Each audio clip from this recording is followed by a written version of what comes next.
On respire. Enfin. Enfin. Ah non, je pensais pas vraiment qu'on allait être là en train de souffrir pour un match contre Salzbourg. C'est terrible. Ah, souffrir. Souffrir, t'as gagné 3-0 ce soir, t'as pas souffert. Ce soir, tu gagnes 3-0. Oui. Mais bon, sur le contenu du match, je pense qu'il y a encore à redire. Il y a encore à redire. Oh là, t'es taquin là, Femi, là, t'es taquin là ce soir. Mais on va en parler, on aura l'occasion d'en parler. Moi, pour moi, il y a à redire. Je suis désolé, c'est pas une prestation parfaite. On avait dit ici que Brest a gagné 4-0 contre Salzbourg, c'était pas parfait. Là, on gagne 3-0 contre Salzbourg, ce n'est pas parfait non plus. Il y a pas mal de choses à dire. Bah, on peut d'ores et déjà envoyer le générique. Au revoir. Allez, c'est parti.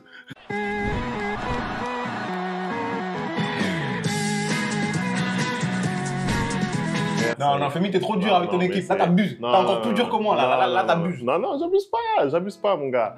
On va parler de ce match. En tout cas, c'était un match où il y avait énormément de pression. Fallait gagner.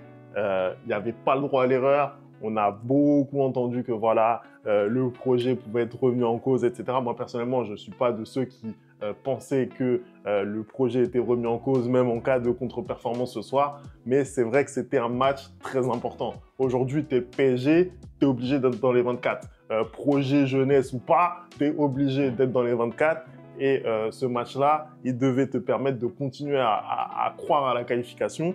Donc, il y avait énormément de pression sur les épaules des joueurs aujourd'hui et aussi de Luis Enrique d'ailleurs. Et ils ont su répondre. Ça, tu peux pas leur enlever. Le match, il est quand même globalement maîtrisé. C'est une victoire voilà, qui finalement se dessine assez tôt dans la partie. Et après, derrière, on a su quand même bien gérer et confirmer avec ces 2 buts pour donner un peu plus d'ampleur à ce match-là. Bah, clairement, aujourd'hui, en tout cas, tu étais attendu. Hein. Cette équipe du PSG était attendue. On espérait un résultat et un résultat avec la manière. Pour moi, Femi, hein, parce que j'ai regardé les 2 matchs. J'ai regardé un sur le grand écran et un sur ma tablette. Et pour moi, ils ont répondu présent. Ils ont répondu présent sur tous les domaines du jeu. Je suis désolé, ils ont dominé ce match de la première seconde à la dernière seconde. Hein. Quand le match commence et que du coup je vois un peu cette occasion ratée par Gonzalo Ramos, où vraiment je me dis, ah ouais, Paris va encore retomber dans ces travers où il n'y a pas d'efficacité, hein, parce qu'il y avait un très très beau centre de la part de Barcola qui trouve Achraf et qui remet parfaitement. Hein. D'ailleurs, j'ai trouvé que ce circuit de passe-là, il avait été énormément tenté ce soir-là et on a vu que ça a porté ses fruits. Un Paris qui a été dominateur tout le long du match. Hein. J'ai trouvé que Paris avait maîtrisé sa rencontre, même si en deuxième mi-temps, l'intensité a un peu baissé. Mais la première mi-temps, ils ont fait le taf. Hein. Et ça fait plaisir de voir justement une équipe où il y a un numéro 9 avec un numéro 9 qui marque un but de numéro 9. C'est ce qu'on disait qui manquait à cette équipe-là. Et aujourd'hui, tu vois le but que Gonzalo Ramos marque, c'est un vrai but de numéro 9. On aurait dit Pipo Inzaghi, tu vois ce que je veux dire, hein. C'est déjà dans la construction, c'est très très beau. Hein. On retrouve encore ce même circuit de passe dont je parlais. Et là, cette fois-ci, ça va au bout. Et puis même, genre de manière générale, j'ai trouvé que ce soit au milieu de terrain ou que ce soit dans la défense, il y avait une tranquillité qui se dégageait de cette équipe. On a vu que, tu vas nous en parler, Luis Enrique avait fait encore certains choix forts. Hein. On peut vraiment jamais deviner sa formation. Maintenant, je te crois. En fait, lui, son but, c'est de choquer les gens tous les jours. Mais vraiment, je t'ai dit. Mais voilà, ils ont fait un très très bon match pour moi. Effectivement, sur la compo, moi, je t'avais dit qu'on serait pas très loin de ce qu'il y avait à Auxerre. Et c'est ce qui s'est passé. La seule grosse décision de Luis Enrique, au final, elle est au milieu de terrain. Il décide de mettre Warren sur le banc. Faites gaffe à ma prédiction, hein. Ça commence à se préciser. Ça commence petit à petit. C'est un match. Allez. Petit à petit. Non, mais t'inquiète, tu verras. Et effectivement, il décide de refaire confiance à Fabian Ruiz. C'est vrai que voilà, on sait très bien que Luis Enrique apprécie Fabian Ruiz. Ça permet vraiment de casser des lignes, d'avoir de la projection, de la présence dans la surface de réparation adverse. Et sinon, c'est Joao Neves qui fait du poste pour poste avec Warren Zaïre-Emery. Écoute, moi, j'ai trouvé un PSG sur la première mi-temps, pour le coup, très intéressant. Vraiment un PSG, là, j'ai trouvé qui a réussi à vraiment mettre en danger cette équipe de Salzbourg. Nos joueurs de côté, je les ai trouvés grave intéressants. je suis très content pour un joueur comme Barcola, par exemple, parce que ça se voit qu'il a retrouvé des jambes. Ce soir, il était bon. Il a retrouvé des jambes. Bon. Et surtout dans les 1 contre 1. Tu vois, on sentait qu'il avait perdu un peu de confiance à aller tenter des dribbles un peu compliqués ce soir. Il a vu que ça passait 1 fois, 2 fois, 3 fois. Il s'est dit, bon, je vais pouvoir y aller. Après, je pense aussi ce qui a pu l'aider, Femi, je ne sais pas ce que tu en penses, c'est qu'aujourd'hui, les latéraux ont énormément dédoublé. Et le fait justement d'avoir cette option du latéral qui dédouble, notamment pour Barcola, Nuno Mendes, bah, ça te permet aussi de jouer des 1 contre 1 un peu de manière plus facile parce que le défenseur, il ne sait pas trop comment défendre. Qu'est-ce que tu en penses? Ouais, non, ben c'est exactement ce qu'on se disait. C'est-à-dire qu'aujourd'hui, c'est Joao Neves qui s'est sacrifié pour le collectif et qui a permis à Nuno Mendes d'être encore plus haut que d'habitude. C'était Warren qui était là face à Auxerre, c'est Joao Neves qui était là contre Salzbourg. D'ailleurs, Joao Neves, du coup, on a eu un peu l'impression qu'il était discret, tu vois, mais au final, c'est ce qu'il fallait pour que Nuno Mendes, il aille dédoubler derrière Barcola. Peut-être que ça a fait une différence, mais je pense aussi que individuellement, quand Barcola a eu même des 1 contre 2 à jouer, il a pu s'en sortir parfois. Après, je relativise toujours parce qu'on était quand même face à une adversité qui était un peu moindre, mais malgré tout, il faut gagner quand même le match. Il faut gagner et il faut faire ces gestes-là. On a bien vu que face à des adversaires, notamment en Ligue 1, il avait du mal à passer. Donc oui, il fallait réussir ses dribbles et je suis content de sa presta. Donc on fait une très bonne première période. Gonzalo Ramos qui rate d'abord l'immanquable. Bon, déjà, il se procure une occasion de la tête où là, pour le coup, il joue bien cette tête qui lui arrive directement, en fait. Hein. C'est un réflexe quasiment. Ensuite, effectivement, il y a ce raté. On comprend pas comment il fait il rate la balle. En fait, je me suis dit, c'est pas possible de rater ça, en fait. Je me suis dit, là, vous êtes maudit, en fait. Surtout que c'est son registre. Oui, tu vois ce que je veux dire? C'est son registre. Lui, on l'attend là-dessus. Tu vois ce que je veux dire? On l'attend là-dessus et il ne marque pas. Donc on se dit là, mais qu'est-ce qui va se passer? On voit la soirée cauchemar qui commence à arriver. Et puis derrière, effectivement, il convertit un vrai but d'attaquant sur cette remise d'Achraf Hakimi. D'ailleurs, j'en profite pour dire que Achraf Hakimi, depuis le début de saison, c'est exceptionnel. Je l'ai suffisamment titillé. Non, titillé, c'est gentil. Non, titillé, c'est trop gentil. Non, désolé. Tu l'as trop critiqué. Dis-le terme. Non, je l'ai titillé parce que, encore une fois, Achraf Hakimi, c'est un de nos cadres. Tu vois ce que je veux dire? T'es obligé d'être sévère avec lui. C'est comme si tu disais, ouais, t'es sévère avec Vinicius, t'es sévère avec un tel. Voilà, t'es obligé d'être sévère avec Achraf Hakimi. Pour moi, je te l'avais dit aussi, depuis le début de la saison, en fait, je ne vois pas des prestations où il est en dessous. Moi, j'ai l'impression que depuis le début de la saison, c'est le seul Parisien que, quoi qu'il arrive, même quand vous avez du mal, bah lui, il est tout le temps bon, en fait. Il est tout le temps bon. Cette saison, pour le coup, je pense vraiment qu'il a enfin trouvé cette régularité. Après, voilà, sur l'ensemble d'une saison, pour le moment, Achraf Hakimi, je suis désolé, il n'a jamais été bon 10 mois sur 10. Il faut se dire la vérité. En tout cas, niveau statistique, il a déjà dépassé ses statistiques de la saison dernière en termes de passes décisives et tout. Mais c'est pour ça que je pense que là, c'est peut-être enfin la saison où il va trouver cette régularité. Mais on va en reparler en février d'Achraf Hakimi parce qu'il faut vraiment faire attention. En tout cas, là, il est bon, il faut le dire. Donc, première mi-temps vraiment satisfaisante. Il a reconduit Kanguinli en qualité d'ailier droit. Là aussi, je trouve c'est encore un choix qui me dérange un petit peu parce que en fait, je pense que Luis Enrique, il veut vraiment garder cette maîtrise, tu vois, il veut vraiment avoir le contrôle sur le jeu et le fait d'avoir Kanguinli dans une position avancée, ça lui permet d'avoir encore plus de contrôle, tu vois. Après, c'est aussi un joueur qui est très très fort dans la conservation du ballon et qui est très très fort aussi dans le jeu en une touche. Par exemple, quand tu regardes le dernier but de Désiré Doué, où il fait cette remise à Achraf, c'est ce genre de joueur-là que lui, il aime, Luis Enrique. Et c'est pour ça aussi qu'à chaque fois, je dis que je peux comprendre plus pourquoi il va préférer un Kanguinli ou un Marco Asensio même à certains joueurs comme Randal Kolo Muani parce que lui, c'est le genre d'entraîneur qui a envie de rentrer dans les cages avec le ballon. Voilà, tu vois ce que je veux dire, en faisant des passes. Donc aujourd'hui, c'est ce qui lui permet aussi des Kanguinli ou des Asensio ou des détriment d'un Randal. Et justement, c'est pas toujours la bonne chose à faire, c'est pas tout le temps le genre de profil qu'il te faut. Là, en l'occurrence, sur ce match-là, pourquoi pas, tu vois. Après, je pense aussi qu'il fallait peut-être mettre un peu plus de dynamisme, etc. Mais Kanguinli, il fait pas un mauvais match, tu vois. Il fait pas un mauvais match. moi, je suis toujours un petit peu moyen sur ce qu'il apporte côté droit, tu vois. Donc, première mi-temps, honnêtement, elle est rondement menée. On mène 1-0. C'est pas cher payé par rapport à ce qu'on a produit. En face, ils ont rien eu. Ils ont eu une seule frappe. D'ailleurs, sur, je crois, une erreur de Fabian Ruiz. Et c'est Néné Dorgelès, le Malien, on connaît bien sur cette chaîne, qui est parti au but. Mais là aussi, hein, ça peut faire ficelle, tu vois. Oui, Si c'est un autre joueur, c'est but. Hein. Le but contre le PSV, c'est un truc comme ça. Oui, c'est vrai que on se le mange, tu vois ce que je veux dire. Donc en fait, oui, mais sinon, dans l'ensemble, ils n'ont vraiment pas eu d'occasion franche, en fait, tu vois. Ils n'ont pas eu d'occasion nette, même, on va dire. Ils ont eu que même des situations, ils n'ont pas eu, voilà. Pour moi, c'est la seule occasion franche qu'ils ont eue du match. Mais ça, je la considère vraiment comme une occasion franche parce que Néné Dorgelès, il est face à Donnarumma, tu vois. Ouais. S'il est bon du gauche, c'est but, je te dis la vérité. Donc ça, c'est le genre de petites erreurs qu'on fait. Et puis Anderson, je te disais que j'étais pas complètement satisfait du match. Je pense que c'est la deuxième mi-temps qui était, voilà. Je suis désolé. Toi, t'es le PSG.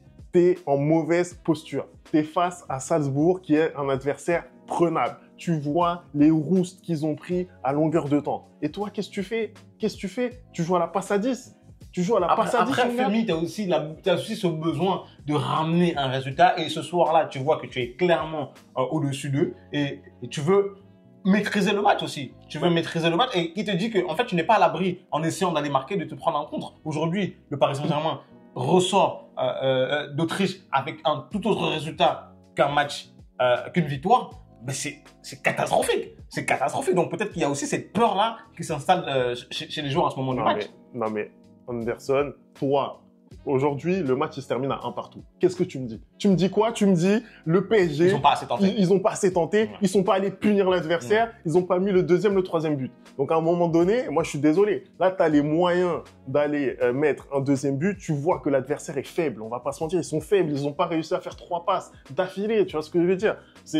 En fait, il faut être réaliste face à ce qu'on a eu ce soir sur le terrain. L'adversaire, il a été extrêmement faible. Tu vois ce que je veux dire? J'ai même peut-être un petit peu surestimé Salzbourg dans l'avant-match. On a eu vraiment une équipe aujourd'hui en face. C'était très compliqué. Tu vois ce que je veux dire? Tu savais qu'ils n'allaient pas te mettre en danger et tu arrives même en début de deuxième période. Parce que ce discours-là, je suis prêt à l'entendre quand tu arrives dans le dernier quart d'heure. Pourquoi pas? Tu vois, je suis prêt à l'entendre. Mais pendant la première demi-heure là de cette deuxième période, on n'a rien vu. On n'a rien vu. C'était le vide intersidéral. Et même, parfois, on perdait des ballons au milieu de terrain. Fabian Ruiz encore, notamment. Mais pas que. João Neves aussi, parfois, on l'a vu perdre des ballons au milieu de terrain. C'est inacceptable. Je suis désolé. C'est inacceptable. Et surtout que, même pour le goal average, je suis désolé. Tu as besoin de marquer des buts aujourd'hui. Après, t'en as mis 3 quand même, Femi. Au final, t'en mets 3. Ouais. Au final, t'en mets 3. C'est pour ça que je te dis, moi, je suis satisfait du résultat. Si tu m'avais dit avant le match, 3-0 pour le PSG à Salzbourg, je signe tout de suite. Mais ce que j'ai vu en deuxième période, ça ne m'a pas plu. Ça ne m'a pas plu. Ce qu'on a fait en fin de match, on devait le faire depuis le début de la deuxième période. Donc c'est pour ça que je suis pas satisfait de ce que j'ai vu. Encore une fois, c'est la deuxième période me rend vraiment chafouin. Je trouve c'est tiède. Je trouve c'est non mais vraiment, je trouve c'est il y a pas de proposition. C'est mi-figue, mi-raisin. C'est mi-figue, mi-raisin. Les gens ils sont là, ils ne bougent pas en fait. Il y a pas de mouvement. C'était terrible. On a vu ça aussi un petit peu en fin de première période, hein, où vraiment ça avait du mal à bouger. Après, c'est ce qui est difficile aussi avec le foot de haut niveau, hein, parce que même si tu dis que l'adversaire en face il est très faible, bah, il faut savoir gérer tes temps forts et tes temps faibles. Et typiquement, quand tu lâches dès le début du match comme ça, une grosse débauche d'énergie, bah, tu as le contre-coup petit à petit qui s'installe au fur et à mesure du match et c'est un peu plus compliqué de dominer de manière outrageuse aussi. C'est-à-dire que plus le match va avancer, hein, toi si tu es fort, plus ton adversaire aussi, il va se fatiguer et du coup tu pourras justement aller marquer ce deuxième et ce troisième but. Mais à des moments dans le match, c'est peut-être difficile aussi pour toi, pour ton organisme, hein, avec tous les matchs que les joueurs jouent aujourd'hui, d'être à 100% tout le temps. Je pense qu'il faut savoir aussi de temps à autre calmer un peu le jeu, gérer en sachant que tu es sûr de tes forces, du moins contre cet adversaire-là, pour pouvoir aller les punir à la fin. Finalement, hein, aujourd'hui, je suis désolé, Femi, peu importe la manière, c'est le résultat qui compte. Aujourd'hui, il n'y avait pas une question de gagner de telle ou de telle manière, il fallait juste gagner en fait pour te maintenir en vie dans cette Ligue des Champions parce qu'au final, malgré cette victoire à 3-0, le Paris Saint-Germain est quand même 24e, c'est le dernier qualifié aujourd'hui. On rappelle qu'il y a encore des matchs demain, hein, donc il y a des équipes qui potentiellement vont encore même baisser le classement du Paris Saint-Germain et surtout que le goal average te permet aujourd'hui d'être équilibré. C'est-à-dire que Paris a mis 6 buts et ils ont encaissé 6 buts. Donc aujourd'hui, tu es à l'équilibre. Donc, c'est à toi d'aller faire les résultats qu'il faut maintenant pour pouvoir espérer dans ces 24 qualifiés. Mais pour moi, encore, peu importe la manière dont tu jouais ce soir, il fallait à tout prix gagner. Et ils l'ont fait. Donc, pour moi, c'est en ça que j'estime qu'ils ont fait le match qu'il fallait. Voilà. Oui, encore une fois, il y avait énormément de pression au départ du match, on va pas se mentir. On imaginait déjà le scénario du pire avec un match nul à Salzbourg, etc. Honnêtement, moi je te dis, moi je l'imaginais vraiment ce scénario-là. Au final, pour moi, on n'a pas été loin d'avoir encore une fin de match bizarre, tu vois ce que je veux dire. Le but de Nuno Mendes, vraiment, il fait énormément de bien. D'ailleurs, sur ce but de Nuno Mendes, c'est notre première frappe de la deuxième période. C'est pas possible. Ça arrive très tard. C'est pas possible. Très tard. Ce n'est pas possible. Je suis désolé. En fait, on n'a rien montré. Alors, vraiment, en deuxième mi-temps, on n'a rien fait. Alors que, voilà, tu te débloques psychologiquement, tu arrives à marquer le but rapidement. Tu vois ce que je veux dire? Ok, en première période, tu es toujours dans la volonté de vouloir marquer, tu te procures des occasions, etc., etc.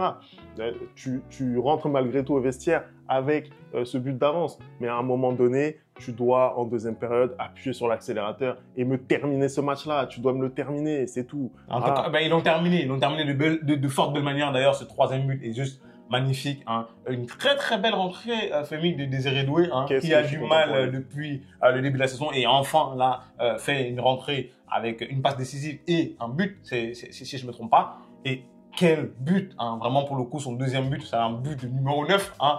La construction, elle est juste parfaite. La lucidité qu'a Achraf Hakimi, justement, hein, parce qu'il y a de cela 2 semaines, je trouve qu'il va tirer sur le gardien alors qu'il aurait dû faire une passe en retrait. Et là, pour le coup, il a été très très lucide. C'est aussi ce qui te permet, quand tu marques des buts, d'avoir cette confiance-là et de pouvoir faire ce genre de geste. Donc vraiment, le troisième but du Paris Saint-Germain, c'est une beauté technique, un collectif qui est vraiment juste parfait. Voilà. Très content pour Désiré Doué. Il a eu vraiment un début de saison et une acclimatation à ce club vraiment compliqué. Luis Enrique, on sentait qu'il ne lui faisait pas forcément confiance, que voilà, il le sentait peut-être un petit peu trop juste pour pouvoir jouer en Ligue des Champions. Tu regardes sa presta face à Arsenal, tu peux le comprendre. Ouais. Mais effectivement, là, depuis la dernière trêve internationale, à chaque fois qu'il a du temps de jeu, il est percutant, il prend plus de responsabilités. Et là, ce soir, il arrive à stater, tu vois ce que je veux dire. Il y a cette première passe décisive sur le but de Nuno Mendes. Et puis surtout, il y a son premier but avec le PSG. Le but est magnifique. L'action depuis le départ. C'est son premier but? Je pense pas que c'est son premier but avec le Paris Saint-Germain. C'est son deuxième but, je crois. Son premier but en Ligue des Champions. C'est son... On va vérifier. Ouais. Ou dites-nous dans les commentaires. Dites-nous dans les commentaires, c'est son premier but, mais je crois que c'est son deuxième but. Mais effectivement, voilà, c'est un Désiré Doué, c'est celui qu'on a envie de voir, c'est celui qui percute, c'est celui que moi j'ai vu en Ligue 1 au Stade Rennais casser des reins. C'est ce gars-là que j'ai envie de voir à Paris, pouvoir s'exprimer, s'épanouir et prendre plus de responsabilités. Donc je suis vraiment content pour lui. Ça va lui faire du bien, j'espère que ça va le lancer. Et pourquoi pas aussi permettre à un joueur comme Barcola, quand il sera moins bien, de pouvoir souffler, de faire tourner, etc. Tu vois, donc c'est positif honnêtement. En tout cas, hein, enfin, on respire sur cette chaîne. Enfin, il y a de la bonne humeur. Enfin, il y a de la joie. Enfin, il y a de l'espoir. Voilà. Tant qu'il y a de la joie, tant qu'il y a de la vie, on dit toujours il y a espoir. Comme les gens disent, hein, parce que vraiment, on n'en pouvait plus. On était à bout de nerfs récemment. Hein. Nos clubs nous ont fait plaisir ce soir. Je sais qu'il y a beaucoup qui attendaient à ce qu'on vienne s'asseoir en étant énervés. Que ce soit Femi, que ce soit moi. Et bien ce soir, vous allez avoir un sourire. Voilà. À noter aussi d'ailleurs la rentrée de Lucas Hernandez. Hein. Je te l'avais dit ça aussi. Hein. 7 mois. Hein. 7 mois. Et voilà, première apparition dans le groupe et directement Lucas Hernandez sur le terrain qui joue un petit quart d'heure. Donc voilà, quand Luis Enrique il compte sur toi, il te fait jouer directement. Donc bon courage à Kolo Muani hein, pour retrouver du temps de jeu dans cette équipe. Hein. Allez, merci d'avoir regardé cette vidéo. On n'oublie pas les bonnes habitudes @lereplayfoot et on se retrouve très vite pour une nouvelle vidéo. Ciao.